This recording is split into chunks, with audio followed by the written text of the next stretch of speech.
rapidly losing daylight, so if the lighting is weird in this video, that's why. Today I'm going to be talking about books that I think should, maybe could get an adaptation. Some of them will be books that probably will.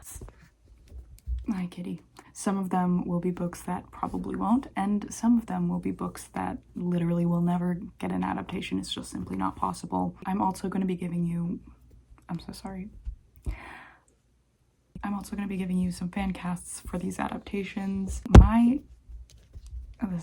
My issue with fan casts is that in an ideal world, they would just cast like an unknown actor to play the role that fits the role best. But of course, I don't know those actors because they are unknown, they are undiscovered. I just picked, you know, famous already established actors, even if maybe they aren't actually my top pick, if that makes sense. So starting out, we have Blue Sisters by Coco Mellors. I do think this is one that could and probably will get an adaptation. Blue Sisters is a literary fiction about three sisters who are grieving the death of a fourth sister. They are all in completely different places, both like physical location, in their life, in their grieving process, and when their mother calls to let them know that she is selling their apartment in New York, their childhood home and the place where their sister died, it kind of brings them all together. Mostly it's just about like personal struggles, strained relationships both with one another and those surrounding them, and how grief has kind of forced a change and reckoning in all of them in different ways. In terms of what kind of adaptation it should be, I could see it being like a limited series, you know, just one season, something like Normal People by Sally Rooney. I think limited series work really well for literary fiction. All right, going into the fan castings, the trick with fan casting this show is finding people who realistically look like they could be sisters, while also making them fit the image that I have of them in my head and the physical description that was given in the book. So for Lucky Blue, I chose Maddie Hassan. Lucky Blue is the youngest sister and a supermodel, so obviously I had to pick someone very beautiful. Her personality is pretty cynical and put out. I haven't seen Maddie Hassan in anything, so I'm unsure if her acting would fit Lucky Blue, but I did watch some trailers and clips and she does seem to be able to play cynical. I also think she's around 5'6", which obviously doesn't work because she's supposed to be a runway model, but you can use Hollywood trick, put the girl in heels, have other characters seated when they're interacting with her, put her in a box, I don't know, pull a Tom Cruise, you know, you can do it. So, you know, people will get over it. Suspension of disbelief. So then Nikki Blue, this is the sister that died. I picked Jenna Coleman. Because she's dead, this wouldn't be a super prominent role, and most of her appearances would actually probably be like a child actor, because a lot of them are flashbacks. So Jenna Coleman herself would probably only be in like 3 to 4 scenes. Nikki is the most normal of the three sisters. She's this kind of sweet, ambitious, outgoing girl next door type, and I felt like visually Jenna Coleman really gives off that vibe. Again, I haven't watched anything she's been in, but from interviews and acting clips, she does pull off this personality, and I think she has a similar jawline and eyebrows to Hassan, so I think there is a convincing enough resemblance there. Like I could see them being sisters, but maybe one takes from the father and one takes from the mother. She's also quite short, which could add to Hassan looking taller. Next we have Bonnie Blue, who I chose to be Lucy Fry. Bonnie is a professional boxer. She's kind of that walnut archetype where she's hard on the outside but soft on the inside. She is probably the most vulnerable and emotional sibling of them all. In my head, Bonnie is definitely less conventionally attractive than Lucy Fry, but again, Hollywood magic, do her makeup in a way that makes her look less gorgeous. She has a very strong and square facial features, which I definitely picture Bonnie to have. The only issue I think there would be is that she also has a very tall and narrow body type, which if you're like one of the best boxers in the world, you're probably a little bit more bulky than that. But you know, Fry could bulk up, and again, suspension of disbelief. And again, she has that square jawline and thick eyebrows just like Hassan and Coleman have, and she also has like the same color eyes as Hassan. So I do think she believably fits in this quartet of sisters. She is a few inches taller than Hassan, but again, like just have her seated in scenes with Hassan or have her wearing flats, Hassan wearing heels, like you could work it out. Last of the four sisters, we have Avery Blue. She is the oldest and she is a recovered heroin addict turned lawyer. She is very much the eldest daughter archetype, you know, parentified child. She has a strong personality, strong opinions. She's constantly talking down to her siblings and pretending that her own shit doesn't stink. She has a bit of a stick up her ass and is quite tightly wound. Allison Brie was 100% the person I imagined while reading this character. The second I came up with this video concept, I was like, Brie as Avery, absolutely. She also played a pretty similar character in Community of like the straight-laced, super intelligent girl gets a drug addiction and then, you know, kicks it and ends up being quite successful. And while I think she looks the least like other characters, I also think that weirdly works in a way. I just like have it in my head that eldest daughters often like don't really look like their younger siblings. I don't know if that's like an actual thing, but in my head it makes sense. And the last fan cast for this pick is Chidi, who is Avery's wife. Avery met Chidi because Chidi was Avery's therapist. So Chidi is very mature and empathetic. She tells characters what they need to be told without being harsh or judgmental. And I picked Shelley Kahn. I don't know if I said that.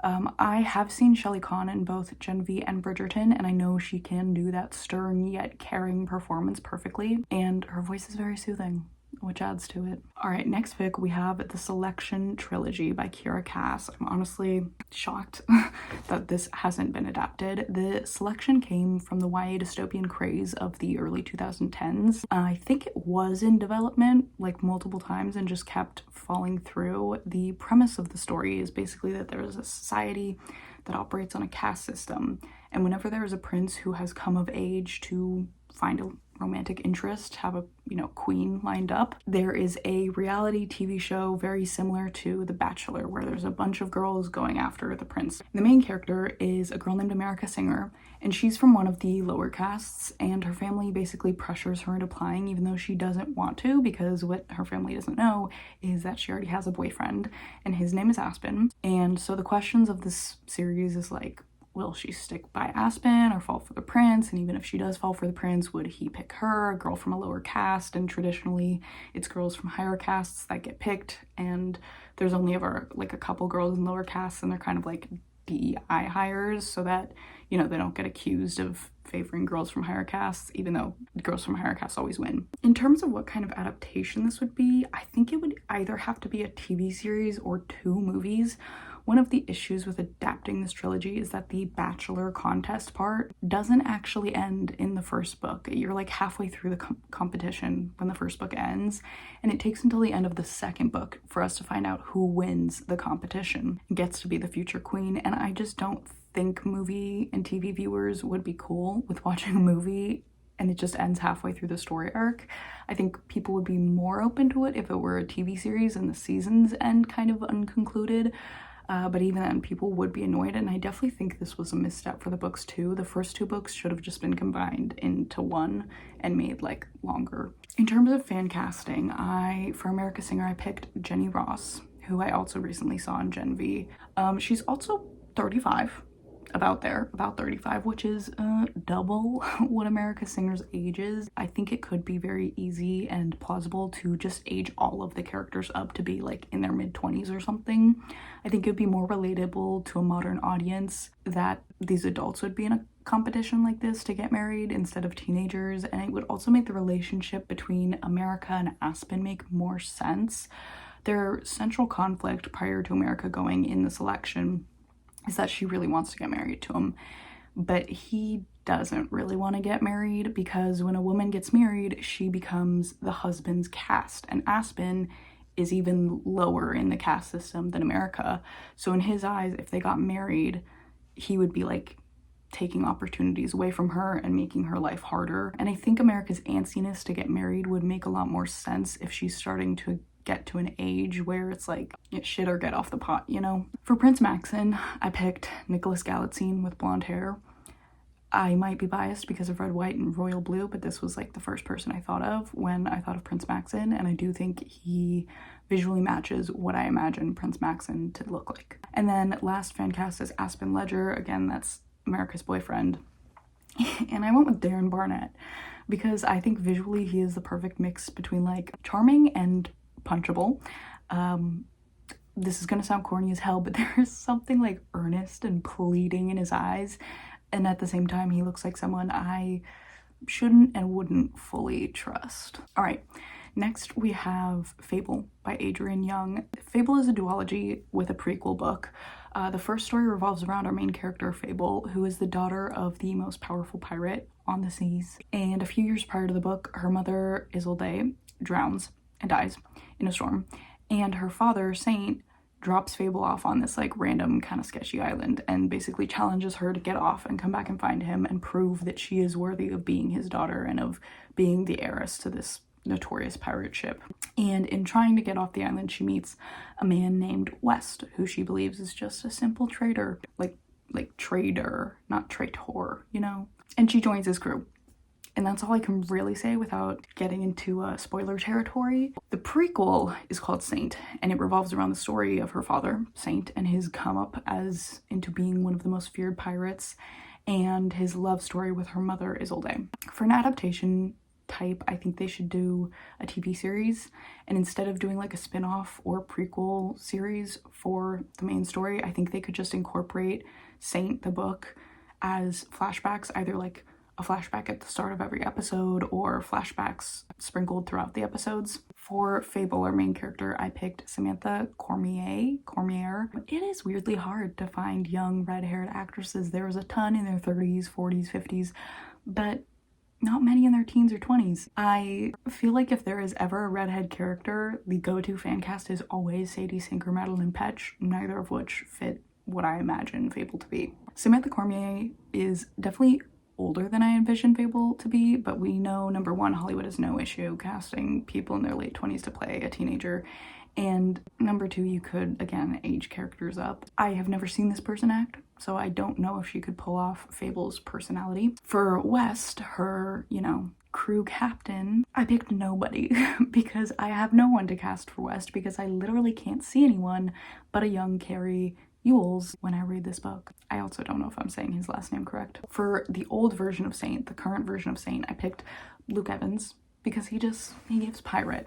There's really no other reason for this pick. I just looked at him and I was like, pirate. And for a young Saint, I picked Felix Mallard.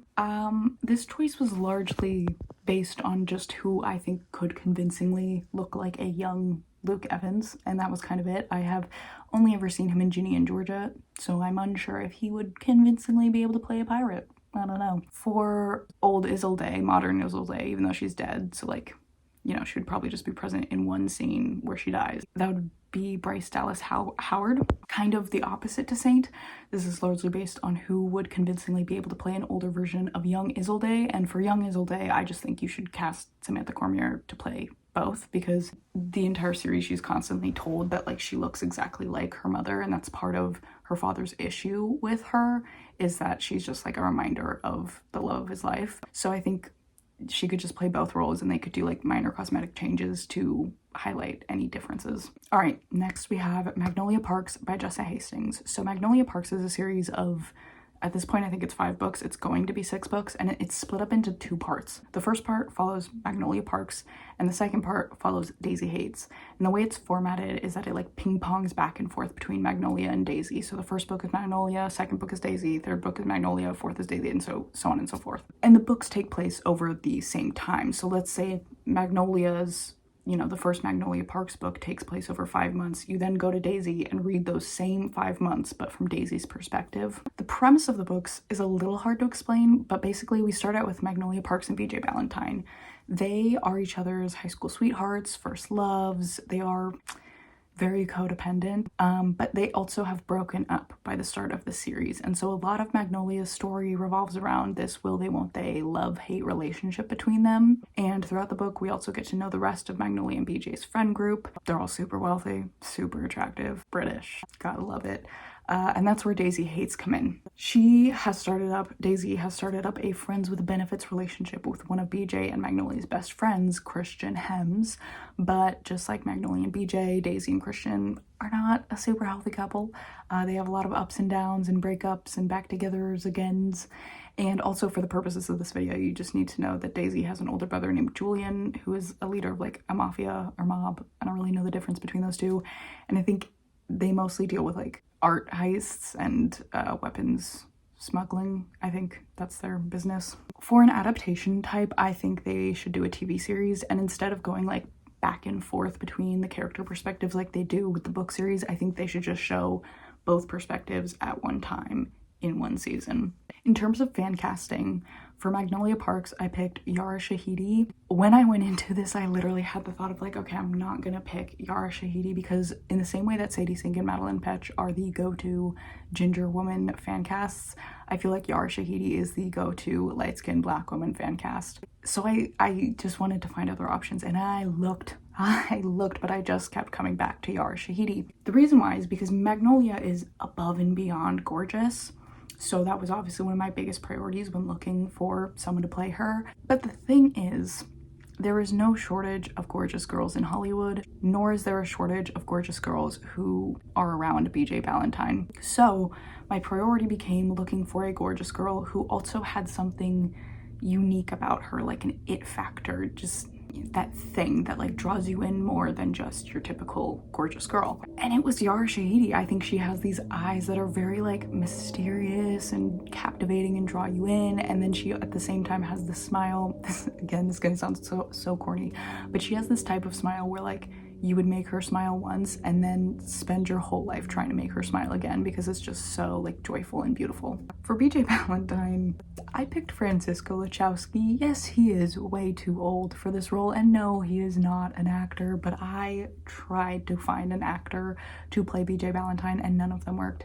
Francisco Lachowski is literally the only person I can imagine in my head when I think of BJ Valentine. For Daisy Hates, I picked Jessica Alexander. I think Daisy is supposed to have brown eyes, but whatever. And for Christian Hems, I went with Lucky Blue Smith. Again, not an actor, but Wattpad girlies know if I'm gonna cast Francisco Lachowski to play the brunette one, I'm gonna cast Lucky Blue Smith to play the blonde one. Side note, it's crazy to me that like there's a whole generation of people who know Lucky Blue Smith as Nara Smith's wife and not as like one of the Wattpad icons. Another side note, can we talk about how young Lucky Blue Smith is? Like when I was 13 reading Wattpad stories, I truly thought he was so much older than me. He's like 4 years older than me. Same with this dude, Sam Dez. My brain cannot comprehend that I am the same age as him and I was this blue-haired awkward child and he was being cast as every Wattpad love interest ever.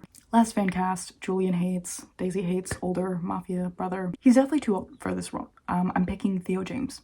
And he is definitely too old for this role, but like, come on. Is that not Julian Hates? Come on. So I've seen a lot of people fan casting Henry Cavill for this, and I am sorry to this man, but something about him gives me a really weird vibe. I would not want to be in a room alone with Henry Cavill, which now that I'm saying that is maybe exactly how I should feel in the presence of a mob boss, but anyways, the real reason I don't see Henry Cavill is that he's too perfect. Kind of like what I was talking about with Magnolia Parks and finding, you know, someone that had like a uniquely attracting quality. Henry Cavill is obviously insanely attractive, but he's so cookie cutter attractive that I'm not attracted to him.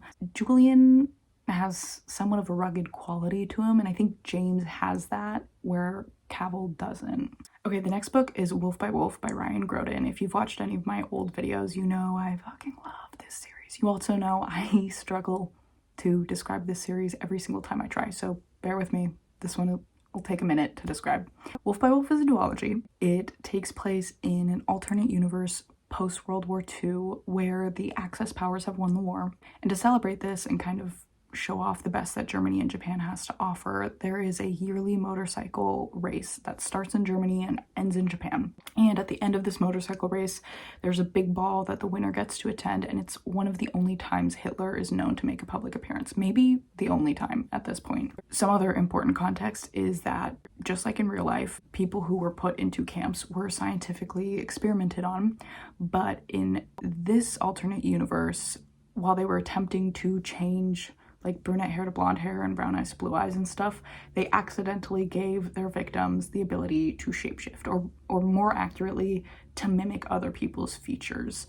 So if you had a picture of someone, the person, the victim of the experimentation, could look at that person and mimic their features so that they could convincingly be that person. We pick up with our main character, Yael, who is one of those victims of the experimentation, and she was in a concentration camp but escaped. And now works for the underground resistance, who is still fighting against the regime. Their plan is that Yael is going to enter into the competition as a girl named Adela Wolf. Adela had won the race the year prior, and the resistance movement noticed that Hitler seemed to take a very keen interest in Adela and even danced with her. And so their thought is that if Yael can win, disguised as Adela, she can go to the ball and get close enough to Hitler to assassinate him. But there are two problems. A, Adela's twin brother Felix has also entered the race this year, and so Yael has to work around tricking Adela's literal twin brother into thinking Yael is actually Adela. And B, there's another contestant named Luca Lurva, a fellow previous victor, and he won't leave Yael/Adela alone. He has a pretty clear grudge. So there's clearly some sort of history there that Yael did not uncover in her research, and she has to navigate that relationship pretending she knows what the fuck he's talking about, and also like keep him from interfering with her plans. The other thing about Luca is that he is very determined to beat Yael/Adela because he wants to become the first double victor of this motorcycle race, and so if Yael/Adela wins, she would get that title. He doesn't want that to happen. He wants it to be him. The adaptation type I would pick for this would be 2 movies. I think it would work best as animation, but just for fun, I will do fan casts. One of the challenges with fan casting this movie is that you have to avoid iPhone face. They have to convincingly look like people that would exist in the mid-20th century. So for Yael, which will have some caveats that I'll explain, I'm picking Thomasin McKenzie. I have seen her in Jojo Rabbit, and I think she does convincingly have a 20th century face. I also do believe she is Jewish, and I do think it is important that Yael is played by a Jewish woman. Casting Yael is interesting because McKenzie would actually not be in most of the movies, at least like she wouldn't be in the first one at all. Yael would be largely played by whoever is cast as Adela, we'll get there, and some other random people that she mimics throughout the book. It isn't until Yael finds a picture of herself in the second book/potential movie that she is actually able to remember what she originally looked like and mimic her own features and morph into an imitation of her own face.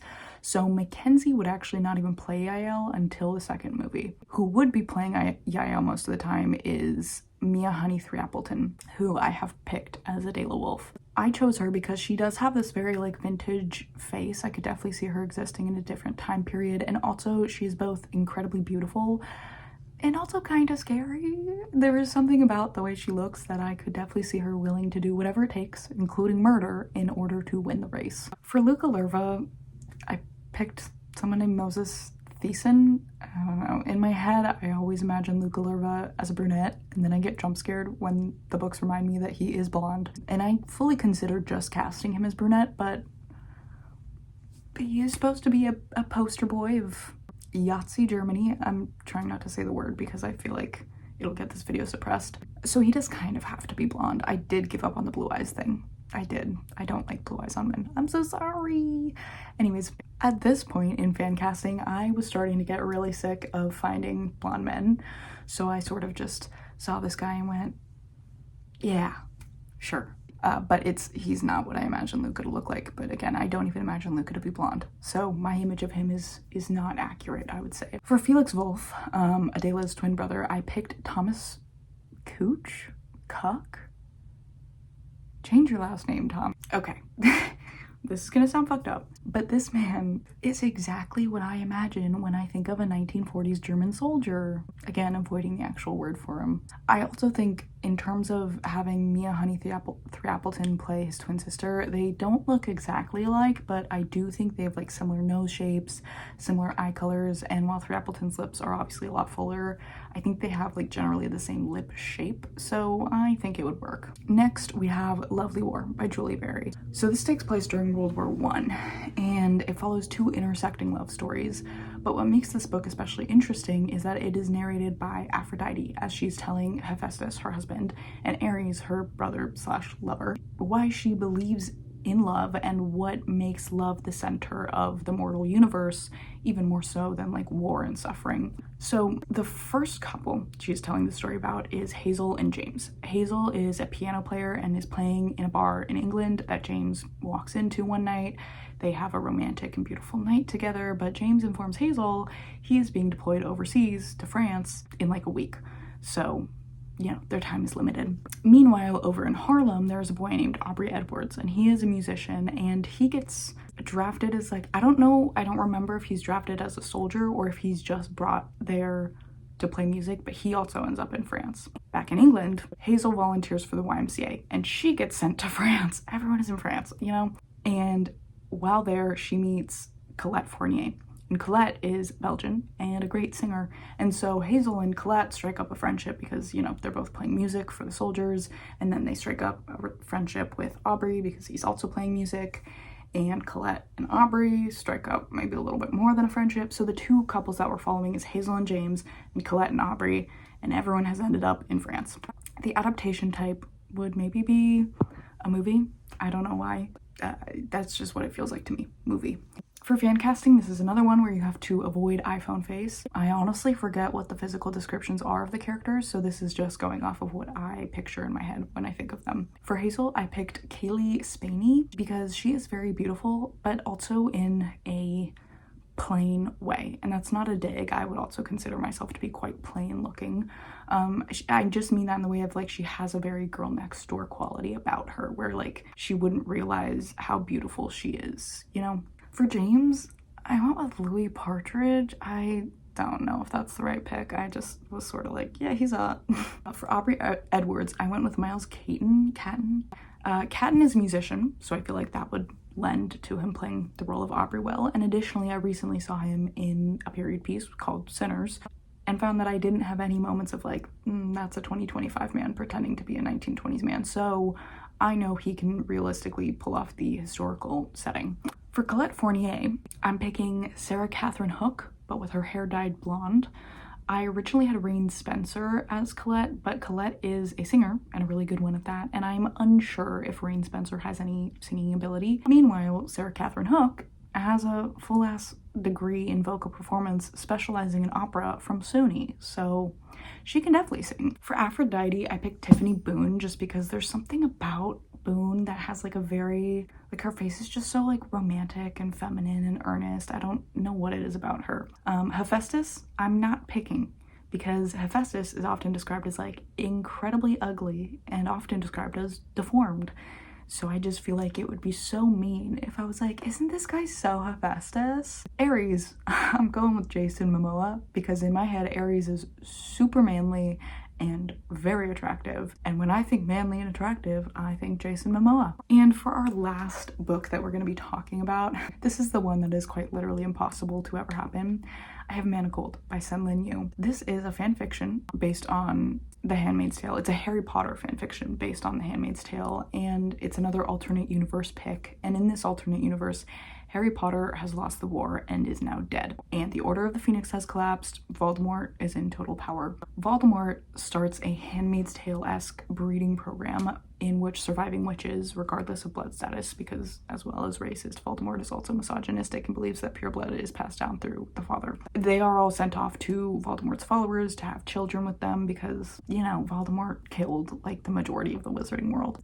So he needs more babies. More witch and wizard babies that will be loyal to his cause. So Hermione has been locked up for months, and in that time she has suppressed a large portion of her memory, and Voldemort believes that that memory that she has suppressed may hold the key to finding out if there is any resistance left, if there are any remnants of the Order left, anything that could threaten him and his regime and his control and power. So she gets sent off to be a breeder for his most trusted confidant, the High Reeve. He is Voldemort's right-hand man and an incredibly, incredibly powerful wizard. I'm sure you can guess who the High Reeve is. It's Draco Malfoy. And yes, it is romance, but no, the Handmaid's Tale part of it is not romanticized at all. There's a plot twist that makes the romance totally consensual. And as much as this book is a romance between Draco and Hermione, I would actually say it's more about like trauma, PTSD, grief, and kind of realizing what Harry was truly up against and how much could have gone wrong, how everything had to go perfectly, and how dire the consequences could have been if everything did not go perfectly like it did in the original series. For an adaptation type, it doesn't matter because it's never gonna happen.